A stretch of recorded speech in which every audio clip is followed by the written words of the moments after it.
Shallallahu Alaihi Wasallam. Rasulullah bukanlah nabi yang ringan mengkafirkan, bukan nabi yang hobi mengancam umatnya dengan neraka, bukan nabi yang menjadikan dirinya alat propaganda politik.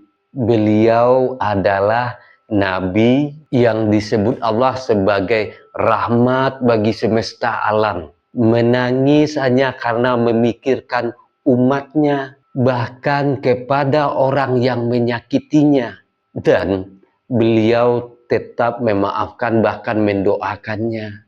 Kalau ada ceramah yang membuat kita merasa Nabi seperti sosok pemarah, mudah mengusir umatnya dari rahmat, maka yang perlu dipertanyakan adalah bukan iman kita, tapi kejujuran ceramah itu.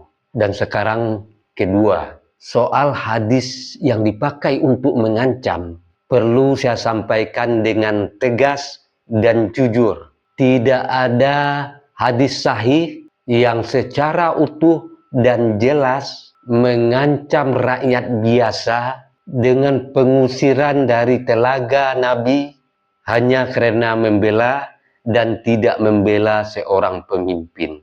Yang sering beredar hanyalah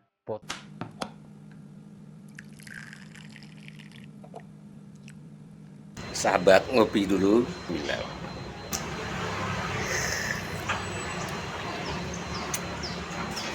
Bagi sahabat yang mau sloki unik ini, sloki tengkorak, ya silahkan klik keranjangnya ya. Sahabat bagi perokok tahu persis rasanya ketika dia mau menyalakan rokok di pinggir pantai atau di tanah lapang. Itu pasti banyak angin, dan untuk merokok menyalakan koreknya pasti kesulitan, pasti padam oleh tiupan angin. Tapi semuanya tidak akan terjadi lagi jika korek kita ini kapasitas gasnya besar dan apinya kuat, tidak akan padam ditiup angin.